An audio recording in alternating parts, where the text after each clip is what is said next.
All right. Good afternoon, everyone. I appreciate everyone that has decided to take time out of their busy schedule to join me today in this presentation around how we support fathers in the community. Supporting fathers in their parenting journey is a passion of mine. I'll do an introduction of myself.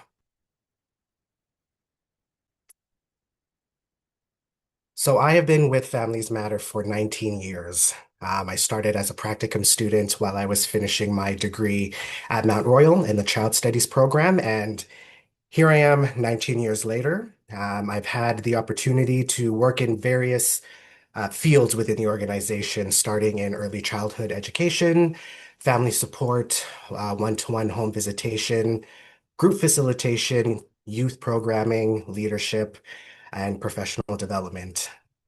In my time within Families Matter, one thing that really stood out for me is the need to support fathers. They are part of the family. They are part of the community.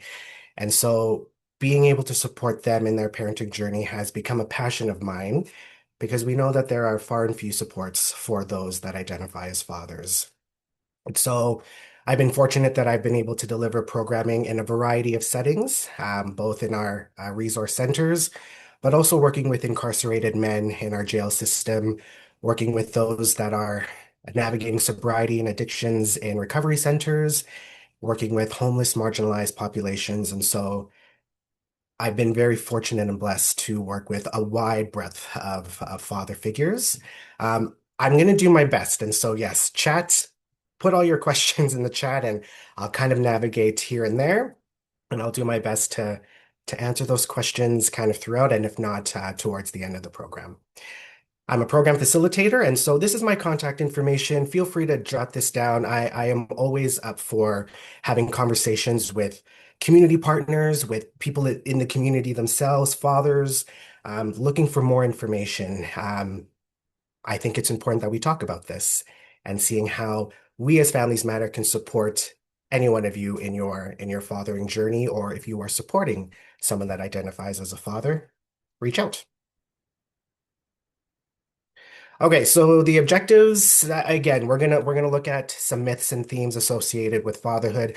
Much of the content is a mix of research, but also largely based on my experience working in the field, engaging fathers. We're going to explore some ways of engagement. Kind of throughout the middle portion, you'll hear me mention some programs.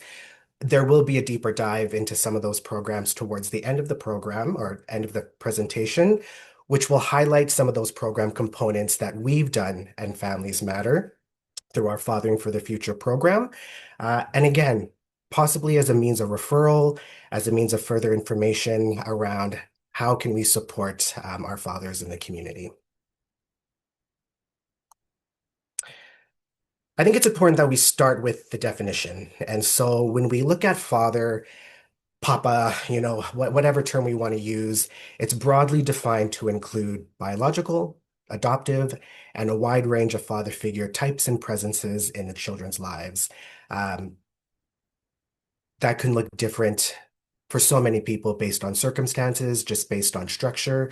And we acknowledge that father and fatherhood are socially constructed identities and concepts. And a lot of the conversations really look at unpacking what does it actually mean to be a father? What is fatherhood? Um, when we're able to unlearn some of the things, we're then able to learn new ideas of how to work with fathers. If a community values its children, it must cherish their parents. And so this is a quote from British psychoanalyst John Bowlby, notable for his work around attachment theory. This is a quote that's deckled onto the walls at one of our resource centers. And it's been a constant reminder for me of how are we actually looking at supporting the family as a whole. I would say in my time, in my experience, fatherhood programming is far and few in between. I'd say we're getting better for sure. Um, but there definitely are more resources and services available to mothers. And that's not a bad thing. They need the support as well. But if a community values its children, we must value their parents, which includes the father. And some of the myths that will that precede this slide will show how we actually don't in some cases, and how some of the stereotypes and biases and tropes that we're familiar with actually hold fathers back from reaching their potential and supporting the children in their care. Ultimately, for me and with us at Families Matter, it comes back to how are we supporting the safety and well-being of the children? You know, I always say this to the guys that I'm working with. You are sitting around the table, but my goal is to care for the child whom I may never see. But again, it's always looking back at how are we supporting the kids in their care. So the first couple myths that I want to look at is men aren't as nurturing as women.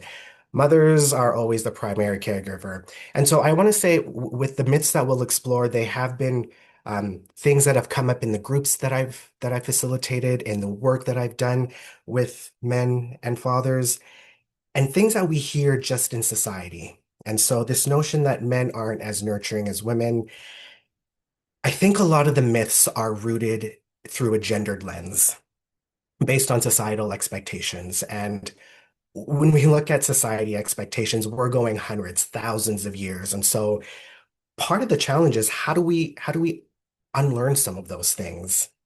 You know, even when we look at the term nurturing, nurturing by definition is the act of providing care, support, encouragement, or protection to foster growth, development, or success of someone or something. Both mothers and fathers, men and women, are capable of doing that. I think the nuances is the nurturing styles that both fathers and mothers bring.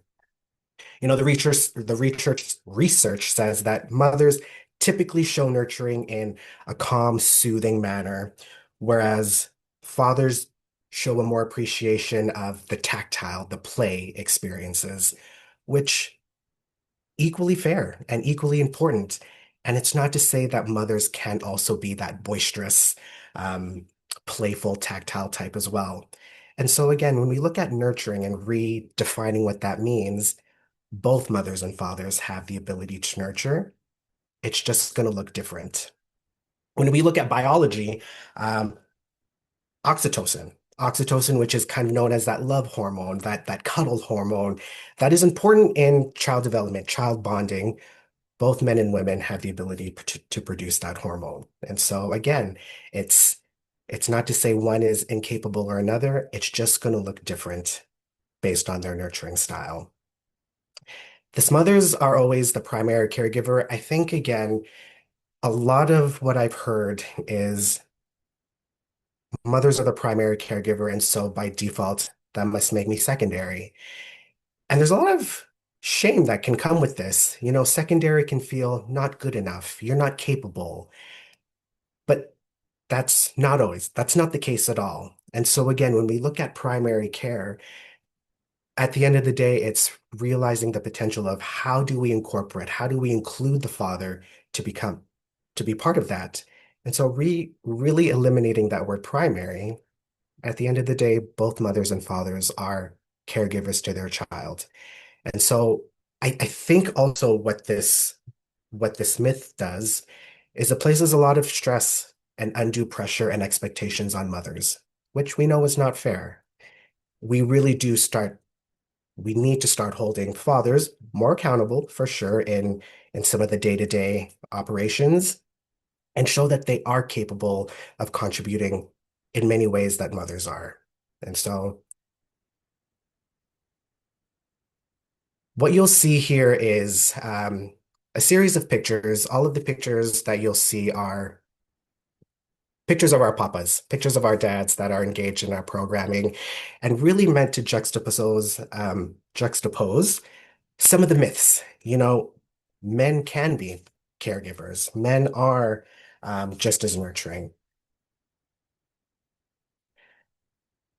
The second myth that I want to explore is fathers don't know how to take care of young children.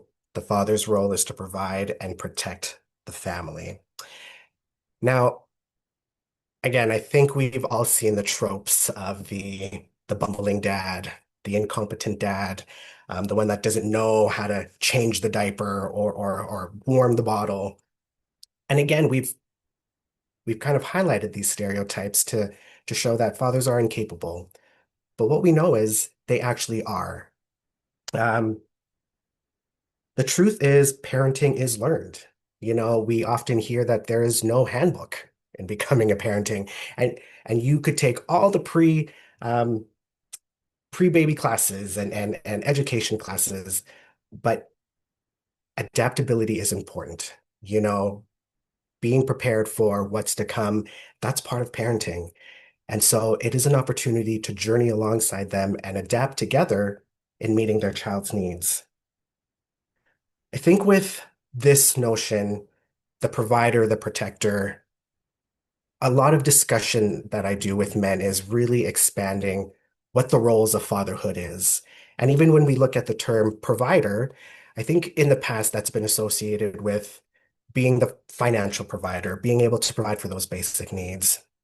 But it's also exploring what it means to provide mentally, emotionally, spiritually, which fathers are capable of doing. And so making sure that we expand the role of what a provider is and protector. You know, I would I wouldn't argue with a mom who says, if anything comes between me and my baby or the safety of my child, I'm going to protect my child.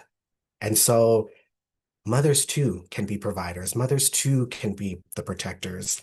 It's about sharing that load equally and being able to really disarm the labels that we've placed on both mothers and fathers, because ultimately both of them are capable and competent in providing for their children. This one has been really interesting for me. I work with a lot of dads, again, with newborns, and some of the things that I've heard is newborns don't really need their fathers. Um, this is latched onto the notion that because uh, children need being breastfed, there is just that innate connection. Through the connection from childbirth, there's a closer connection with mom and baby. And latching onto that, mother's feelings and needs are more important than fathers, especially after the birth of their children. We know this to be false. I'm going to read some things over from the Public Health Agency of Canada. Benefits to children. Infants of fathers whose interactions are sensitive, calm, and less anxious score higher in mental development. Positive father involvement in early childhood has long-term positive outcomes as children age. Positive involved fathers improve family relationships. Again, there's a whole list of benefits as to why involvement with newborns is just as important for their growth and development. What I want to say about feelings, postpartum is real. Postpartum is a normal thing that happens for a lot of families. What we know to be true is 1 out of 10 dads in Canada also experiences postpartum. And I think there's this notion that, again, dads are just supposed to adapt with the changes. It's supposed to be this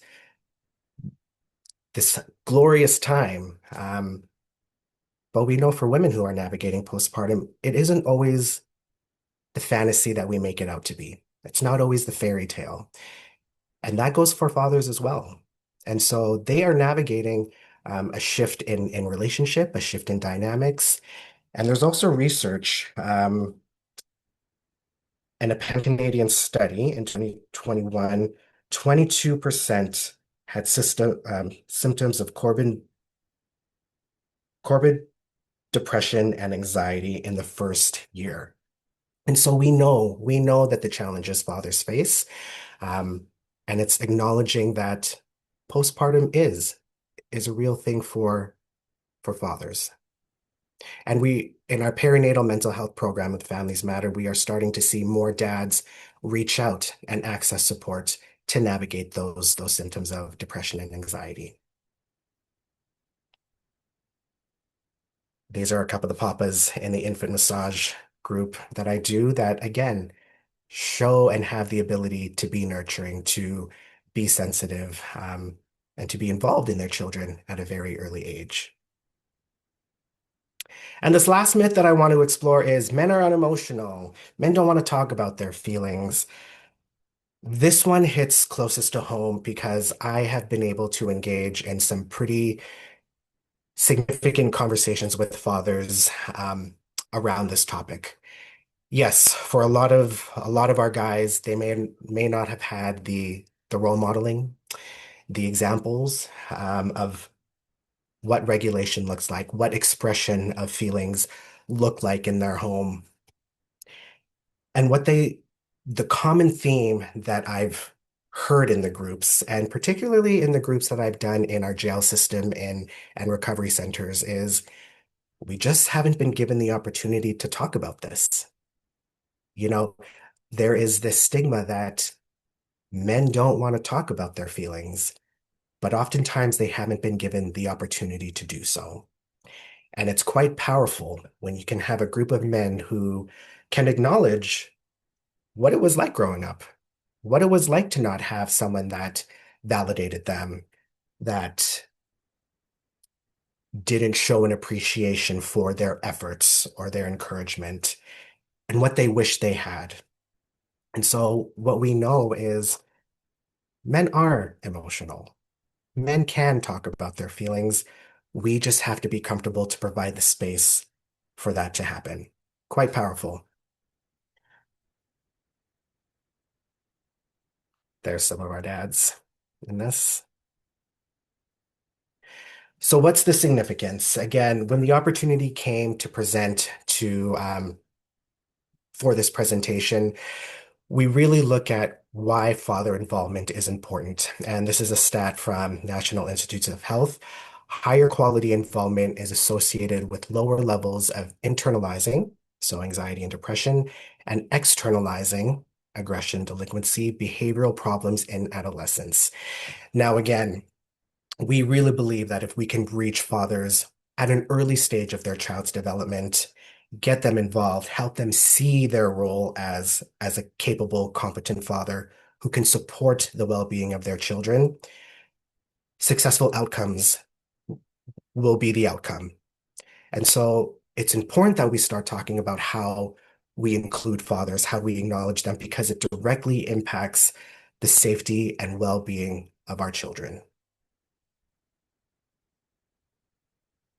Okay. So this SOS, an SOS is often referred to as a signal for help. And when I look at my time with Families Matter, in the myths that I've heard, in the conversations that I've engaged with, these are some of the themes that I've heard fathers really wanting to better themselves as fathers. And so it's the space, the opportunity, and the support. So when we look at space, it's where can we go? Where can we go to connect with other fathers, other dads, where we can engage and build a sense of community? They really do want an opportunity to share, and they want opportunities to educate themselves. They want the tools to be better in their communication skills and their discipline skills. Where do they go for that? And ultimately, the support to learn to put this into practice, which ultimately leads to their ability to feel empowered. I think a lot of the myths and the labels that fathers have disempower them. When you are seen as the secondary or an invisible, sometimes that self-fulfilling prophecy happens where it's like, you know what, if this is how it's viewed, I'm going to lean into that, which is not what we want. And so we want to empower them. And ultimately, it's about helping them find their value and the role that they play within the family. They are an integral part of not only family, but the community itself. And so this SOS is going to come up a couple times throughout the presentation, and I want you to keep that in mind. Okay. So now what? So begin with the end in mind. This is a quote that I've used in a lot of my parenting programs that I do. And so it's, what is the end goal? As a father that I'm working with, what's the hopes and dreams? What are we moving towards? Uh, if you're a professional out there working with the dad, what are we working towards? It's a really great place for motivation to begin. And over the next couple slides, we're going to look at the ways that we've used or the way that we engage fathers. I also want to make it clear that yes, this is all rooted in relationship. We need to have relationship with the fathers that we're working with the clients that we're working with. And so, yes, getting to that point, we need to know a little bit about them. We have to engage in some of those maybe surface level conversations. Um, I'm going to look beyond that and look at some of the ways that we get to the heart, the heart of how do we get them moving forward. Okay. So motivational interviewing is really important in how we are engaging fathers. And so again, this isn't going to be a deep dive into what motivational interviewing is. I'm going to highlight some key elements to it.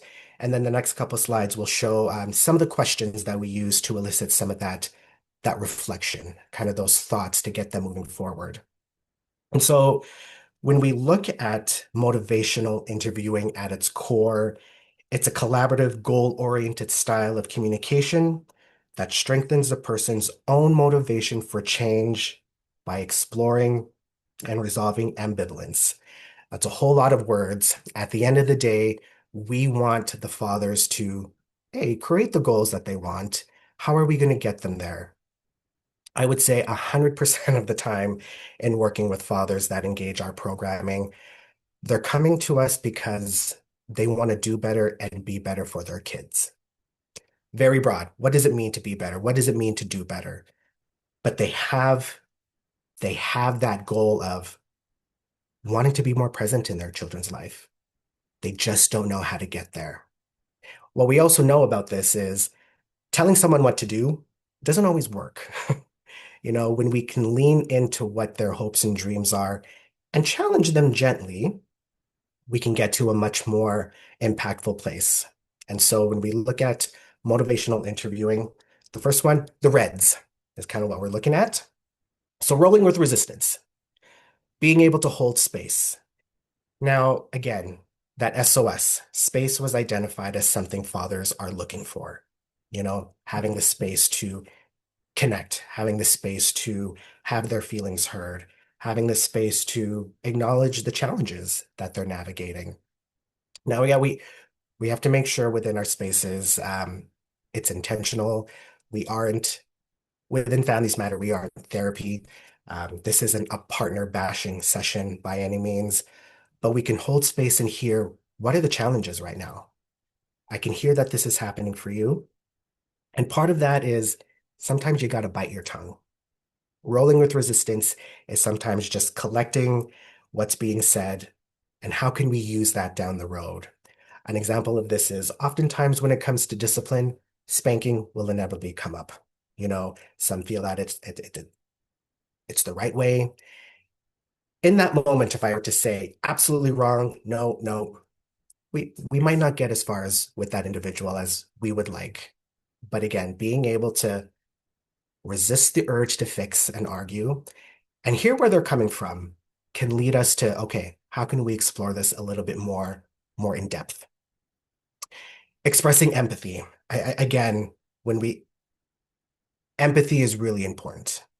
And in order to get there, we do need to engage in reflective listening. And I think for me, the important part is the validation piece, validation and encouragement. We need this, our children need this. When we're told that they are capable, that they have the ability to um, navigate the challenges, when we can hear what they've been through, we're able to connect a little bit more. We're able to hear their perspective. We're able to hear what got them to this point. And so that empathy piece is really important. And I think, again, empathy is such an important piece, not just with their field, but within relationship itself. The developed discrepancy, this one I find really effective, and it's exploring what the values are with the fathers, getting them to identify and be explicit around what is important to you. What are your bottom lines? What's the direction that guides your life? And so again, oftentimes respect comes up as a value that's important, but respect can look different to everyone. And so being able to get fathers to highlight what does respect actually mean? What does it look like in practice? What does respect look like towards your child's mother? So that piece is important. And we get there again, open-ended questions. Open-ended questions are a really great way to elicit thought, to provoke. The beautiful thing about highlighting values and having an opportunity to hear what they say gives you an opportunity to say, you say that that respect is a high value, but your behaviors and the way that you showed up in this, do those align? Is the way that you're showing up right now for your child in alignment with the values that you hold? And when you can get fathers thinking about that, it's a lot more impactful as opposed to saying, you're wrong, this is what you need to do. And again, at the end of the day, it's supporting their self-efficacy. This ultimately is that notion that we need to believe that fathers are capable, are competent, that they can contribute. And that's through the affirmations. I think oftentimes fathers hear what they're not doing well, what's not going right. And if we flip that even just a little bit to say, hey, I can see that you're really trying, or you did this and look at Johnny over there playing really happily. We all, as humans, need affirmations that we're on the right track. And so again, being able to support them in that journey, to supporting them in the goals that they've achieved is important. And there's ways that we can nudge them along, you know, being able to check in and follow up and say, hey, we were talking about, how you can connect with your child, and you mentioned you wanted to go to the park. How did that go? How did that play session go? Okay, great. What's one more thing that you can do at the park that's gonna bolster that time together? So again, planting the seeds also comes up as kind of that reflective tool. We know that, or at least in my experience, some fathers that I've worked with latch onto some ideas a lot more quickly than others. We need to believe that the seed has been planted for change. And again, knowing what we know about being trauma informed, having an understanding of where they're coming from can give us a little bit more empathy as to what is that resistance? What's holding them back? They may not get it this time, but maybe down the road it'll sink in. Right. Okay. So the next series of slides are going to be some reflective questions that we use within actually all of our programs as a means of getting our fathers to think, getting our fathers to think of what change could look like for them. And one of the strategies that actually probably for me, the key strategy is how are we using the children? The key is the strategy of engagement. And so imagine your child as an adult. And if your children are older, if you could go back, imagine when your child was young. What characteristics, qualities, values do you hope that they develop? Describe the relationship you hope to have with them as adults. When we're able to get them forward thinking around hopes and dreams again, in 100% of the time that I've done this reflection is used in our Be a Great Dad program. The first one, characteristics, qualities, values. We hear a beautiful list to be independent, to be respectful, to be strong, to be a problem solver, to be their own person. All really great attributes, characteristics. Not once have I ever heard a father say, I want my child to be, you know, weak and to be a follower. That's never happened in my experience. And so what are you what are you doing today that's moving you towards these goals? How are you showing up for them that's eliciting um, strength and positivity? begin with the end in mind. This is an example of how do we get them forward thinking.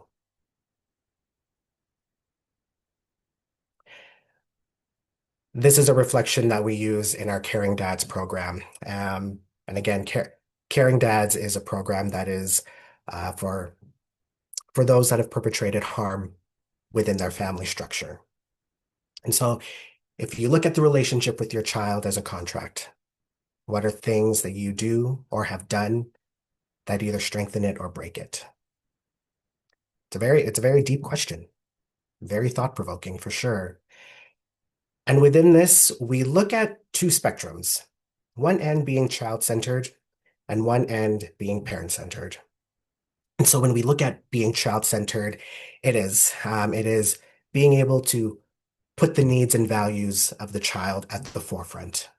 How are we ensuring their safety and well-being? How are we supporting their growth and development? How are we nurturing them? And then on the other side of this spectrum is parent-centered. We often call these the deal breaker behaviors. The deal breaker behaviors that sever the contract, that emotional contract with the child, things that can damage the relationship. And so when we look at some of the examples that have been given in being child-centered, giving hugs, engaging in play, telling your child, I'm proud of you, I love you, acknowledging the child's mothers and efforts. Again, this is a very shortened list, but being able to get fathers to identify what are some of the things that they do that support their children's well-being. And it's also important that we look at what are some of those deal breakers? What are some of the ways that we cut that relationship, that sever that contract? And so using threats, spanking. This one's interesting. It can be a really great conversation point, but when we get to the core around, is it actually supporting the child's safety and well-being? They are able to identify that it is parent-centered. And so this is a really great tool, again, to highlight some of the strengths. Again, I think we hear that term a lot in our field, strength-based approach. How are we moving towards being child-centered? And how are we acknowledging the parent-centered behaviors that we may engage in? The wheels. Some of you may be familiar with these wheels. These are taken from the Domestic Abuse Intervention Programs, Duluth, Minnesota. And so we use this in a couple of our programs, but these are ways that we really highlight how you can nurture your child. And we say to the dads, within this wheel, what's one wheel where you know that you are providing this?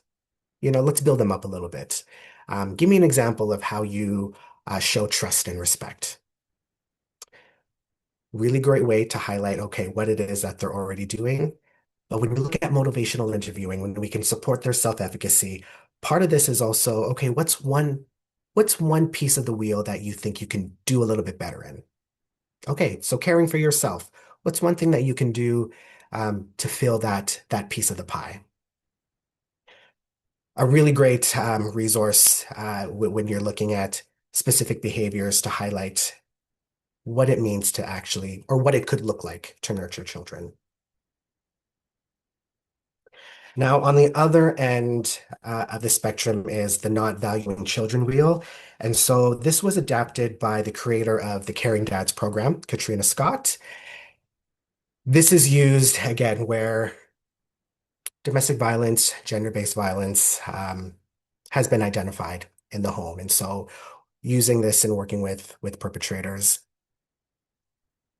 For some, this is the first time that they may be putting language to some of the categories. And again, this is a great tool in that discrepancy piece. Okay, you talk about respect being a core value to you, but you also identified how neglect has shown up within your relationship. What needs to change? Tell me more about that. This is a really eye-opening wheel because it provides language. It provides language as to what not valuing children can look like for some individuals. And again, These are the deal breakers. These are the deal breaker behaviors that we want to acknowledge. And it's important that we acknowledge these. We can hold space and hold accountability at the same time. Again, bringing it back to safety, well-being of the children. Okay. In part of this, looking at experiences, this one always generates a lot of conversation. How was I fathered? And we get a wide range. Not everyone had a traumatic experience, but a lot of the fathers that we work with can also explicitly share that they didn't have a father that was present, or that they didn't have a father that navigated feelings well, that was angry, that was absent. They're able to identify that. And by the second question, how should I have been fathered? A good portion of them are able to say, I just wish I had a father that showed up. I wish I had a father that maybe wasn't always unhinged. We want to hear the experiences. We want to provide the space for the sharing because what we've heard is being able to reflect on some of these things hasn't always been an option. When we look at that discrepancy piece, how does my child experience me? I always bring it back to if I were to have your children sitting around this table, how would they describe you? What would they say Papa is like? This can be really eye-opening for some of the dads. And again, when we think about change makers, getting them to see, okay, okay, I know I can do better in this area. Let's talk about it. Let's explore what that could look like. And the last reflective question that has really generated a lot of thought is the word legacy is really important to me. I mean, I think about myself as a professional. What's the legacy that I want to leave behind um, in the work that I've done? Begin with the end in mind. Goes back to that quote, asking fathers, what's the legacy that you want to leave behind for your kids? How do you want your kids to remember you? I'm a little bit morbid, and one of the iterations of this is, at your funeral, how would you be eulogized? Would they even show up? What would you hope that they would say about you? I always think back to some the papas that I work with in Calgary Corrections or at Fresh Start Recovery. When this question comes up, something that always comes up is, I hope that they see me as someone that tried or that is trying. And so again, being able to use their words, what could it look like the next time? What does trying look like? And so this legacy question can be quite impactful in working with fathers and engaging their idea of what their hopes and dreams are. Okay. I know there's questions in the chat. I will get to them, I promise. One of the tools we use a lot of frameworks approaches within our Fathering for the Future program, and this one has been really helpful in just further engaging their role as a father. And so I would encourage you to I put the website the link below. The Search Institute, also in Minneapolis, developed this developmental relationships framework. And so really what this is, it's 5 elements that have been identified through research. And within these 5 elements are 20 actions. And what this signifies is when young people are more likely to engage in developmental relationships that elicit these 5 elements, successful outcomes, stronger communities, stronger relationships can be had. And so when we look at the element of expressing care, it's Show me that I matter. When we look at the element of challenge growth, it's push me to get better. When we look at the element of providing support, help me complete tasks and achieve goals. When we look at the element of sharing power, treat me with respect and give me a say. And when we look at the element of expanding possibilities, connect me with people and places that broaden my world. And looking at a little bit of a cheat sheet, a handout that I give the participants. It's a beautiful resource that I would encourage you to look at. Again, how can we use this as a way of motivation? Dads, what's one way that you're already expressing care? Okay, what's an element that we know that we can maybe up that a little bit? Because what we know through research is that when there are positive connections, relationships, children do better. An important thing that I highlight with this is, again, relationships are bi-directional. It's not a do as I say. It's constantly evolving. It's the back and forth. It's a two-way street where we are learning alongside the children.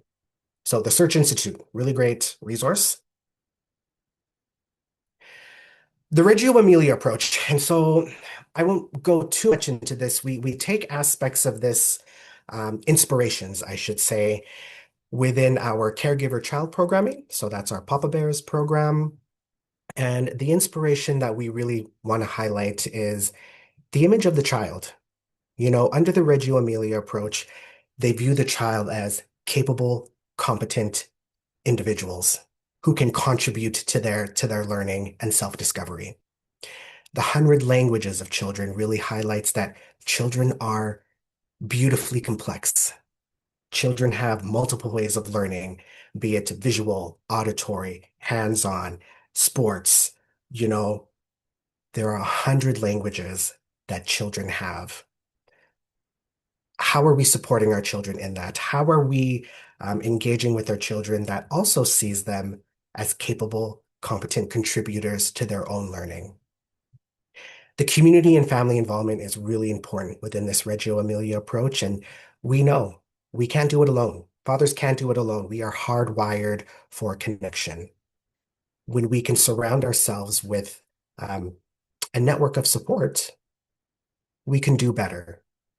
Uh, a beautiful thing about this, again, is being able to use the children as points of discussion. When we look at the image of the child, wow, look at Susie over there, really focused on the Play-Doh. Is she like this at home? And so what I also know about dads is they may not like to talk about themselves, but they will talk about their kids. Use that. Use that as leverage. Okay, tell me more about that. What does it look like at home? When we're able to get them talking about their kids, then we can impart a little bit more of those child development pieces of information. You know, these are opportunities to kind of transfer ages and stages, developmental milestones in an informal way. So just wanted to touch on those components of Reggio Emilia, which brings us back to this SOS. Now, again, this has been a mantra that that we use at Families Matter, and the fathers call and signal for help. So within our programs, it's providing the space to connect and build community. It's providing the opportunity to share, to have their voices heard, to learn, and providing the support needed to better the relationship in their lives, especially with their children.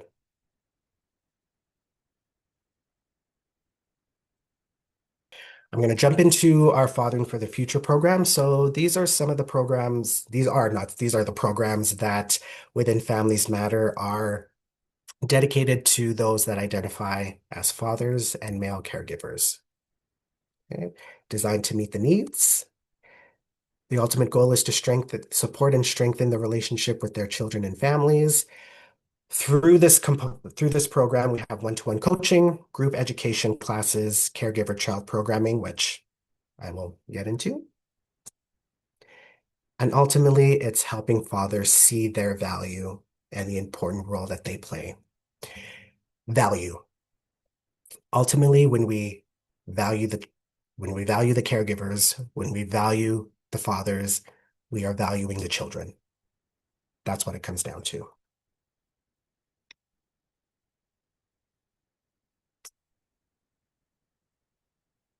One of the frameworks that guides the work that we do, not only within our Fathering for the Future program at Families Matter, but all of our programs, is the Strengthening Families framework.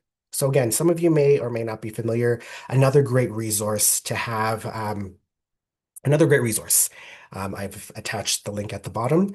You can also do a Google search around strengthening families, and they've identified 5 protective factors. Now, again, when we look at protective factors, these are things that support families, um, that strengthen connections, that strengthen their roles within the unit.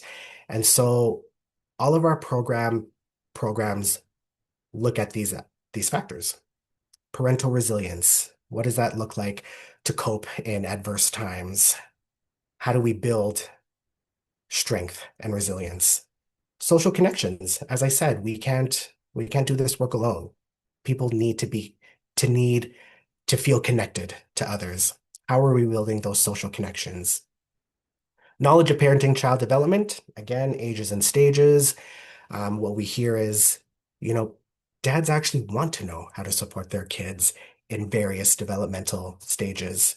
How are we getting them that information? Concrete support in times of need. This is also acknowledging that we can't do this alone. Within our agency, we are bound to certain things. And so recognizing that mental health supports may be needed, who can we connect them to access that? Basic needs, who in the community can we refer them to navigate those challenges? Again, building a broader sense of what's out in the community. And social emotional competence of children. This looks at what is the relationship, the connection that you're fostering between you and your child.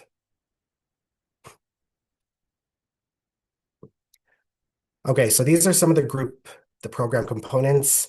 Um, I'll pause here. Each of these I'll explain these a little bit more in depth. So one component is our fathering coaching. So this is our home visitation. This is our one-to-one support, really working with fathers on specific parenting goals. Again, and these goals are rooted in, again, that child safety and well-being. How are we moving towards positive family functioning? And so, again, these can be self-referrals, referrals from outside agencies. We have a team of fathering coaches who, based on the needs, are assigned and again, work specifically on parenting goals. Again, we can also advocate for them, connecting them to the community as needed. We really want to meet fathers where they're at, and so visits can happen with it in their home, at our center, or at a mutually agreed place in the community. I'm going to work from our more maybe targeted programs towards our universal programming. And so, Caring Dads, this is our program within the prevention of domestic violence. And so, this is working with those that have perpetrated harm towards their children or children's mother. This is a 17-week closed group program, and it combines elements of some one-to-one coaching in there as well. The core of this program is around self-regulation. It uses cognitive behavioral therapy approaches in really navigating thoughts, which impact our feelings, which impact our actions. And so if we can navigate some of those thoughts that maybe get us into trouble situations, then we're better to navigate, and safer outcomes is the hope. And so over the course of 17 sessions, we are exploring a lot of themes working towards accountability. What actually brought you here? And really looking at behaviors and how they have impacted child safety and functioning. An important component of this is the partner contact piece. We really believe that when we can engage the whole family, it's better for the children. And so reaching out to the partners, the survivors, they bring in a lot of information. We want to make sure that their safety and well-being is also taken into consideration and being able to offer them supports around resourcing and safety planning. And collaborative case management is also important. Transparency is huge, and we are in high contact with any caseworkers, probation officers, um, any other third party that's involved so that everyone is on the same page. Our DBT skills group for dads, one thing that we've been able to do is leverage some pre-existing programs and tailor them to father-identified participants. And so I think this is a strategy that I would encourage other agencies if they have the capacity to do so. So yes, we offer this DBT skills group to the general public. Um, but again, we know and we hear that dads want to connect with other dads. This was a group that we have piloted and have found success in. And so this is 12 weeks looking at four areas: mindfulness, emotion regulation, distress tolerance, interpersonal effectiveness. Again, we want to make it clear that this isn't therapy. We are able to provide the skills, and that's why we're able to offer it. Being able to provide them with skills that in the moment may help them not make the situation worse, right? How do we navigate those times where um, we don't know what to do? And so DBT skills group has been something to fulfill that. Our circle of security, again, circle of security for dads. This again, it's a lovely program, 8 group sessions that really look at attachment. What is it? And really highlighting what are the needs of my child. When we can go back to, your child's behavior is trying to tell you something. There is a need. What is the need that we're trying to meet? Again, also a really great reflective tool around what did attachment look like for them growing up? And how has that impacted their relationships, their parenting today? I think what I also want to say um, with some of the questions that maybe one of the themes that comes up is patterns. When we look at patterns of how they were raised and how their fathers were raised, um, they're able to identify some of those gaps, things that they needed. And so we say that there is an opportunity for change. You know, are these the patterns that you want to carry over moving forward? You said that you wished that you had more affirmations. You wish that you had more time to play with you wish that your dad had more time to play with you. What are the patterns that are continuing to carry? Recognition of patterns is really, again, really significant. Be a great dad. This is our 7-session program looking at the 5 things great dads do, which is based on publication from Warren Redman. These are five things: being yourself, connection, showing love and respect, being a life coach and teacher, being a positive role model. And so over the course of 7 sessions, again, it's conversation based. What do these elements truly look like, and what do they mean to highlight what it means to be an engaged, positive father figure in your child's life? This is one of our newest offerings and probably one of my favorites that I get to do. It's infant massage. Again, we offer this infant massage general, but when we can tailor it, it's 5 group sessions that really looks at the use of nurturing touch to promote bonding, attachment, and connection. These are some of the benefits for the baby. There's interaction, relaxation, relief, stimulation, but more than anything, this sense of community. Community in all of the programming has been identified as a positive hook in program evaluations. What I love about infant massage is, as an organization, we work from a prevention lens. and again, prevention of domestic violence. We also know that when we can reach fathers sooner with their young ones, we can engage in these conversations. And so being able to engage with dads with infants, and this program is for dads 0 to 12, but 0 to 8 months is kind of that sweet spot. An important element of this program is asking your baby for consent. And it seems like an odd thing, but part of this is getting the language and getting our dads to pay attention to their baby's cues, their behavioral states. The sooner that we can start having these conversations really sets them up for the harder conversations that they're going to have as their children get older. And so when we can talk about what is consent, what does that actually mean? And how do we look for that within the relationships with our children, within our families? I think it's a really important thing.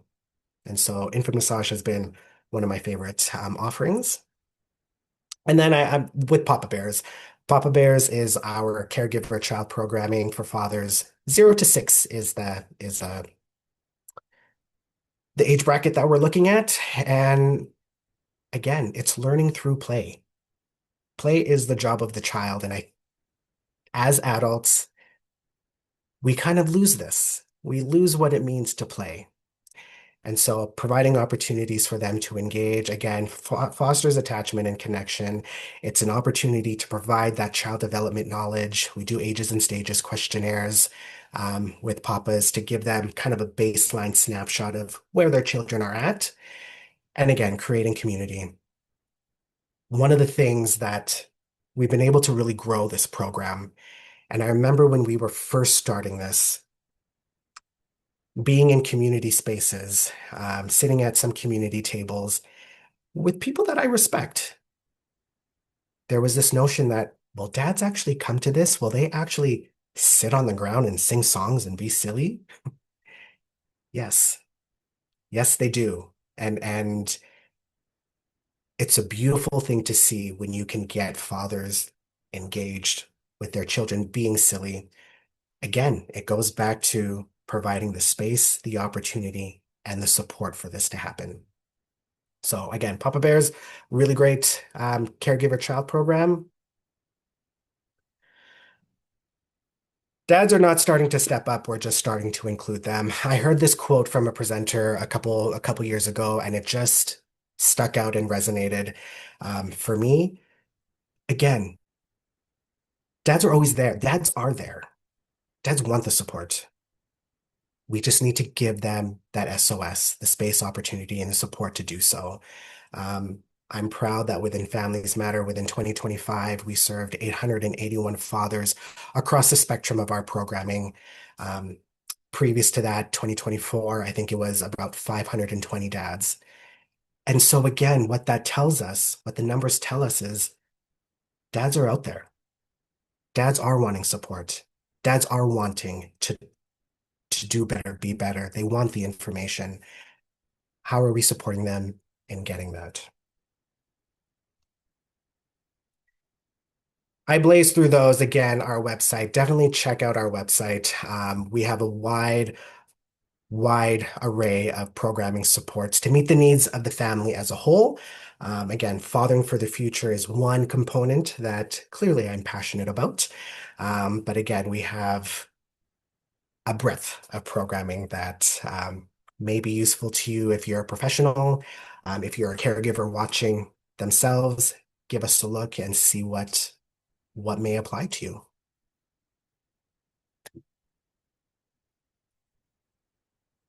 I knew I threw a lot of information out at you.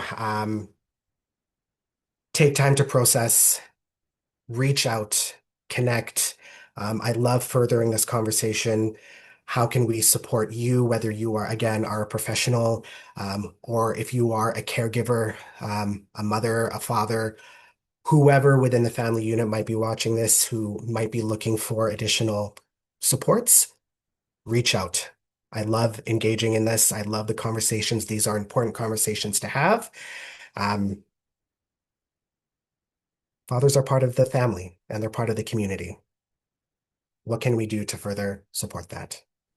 And so I thank you for your time, and I think I will just leave it at that.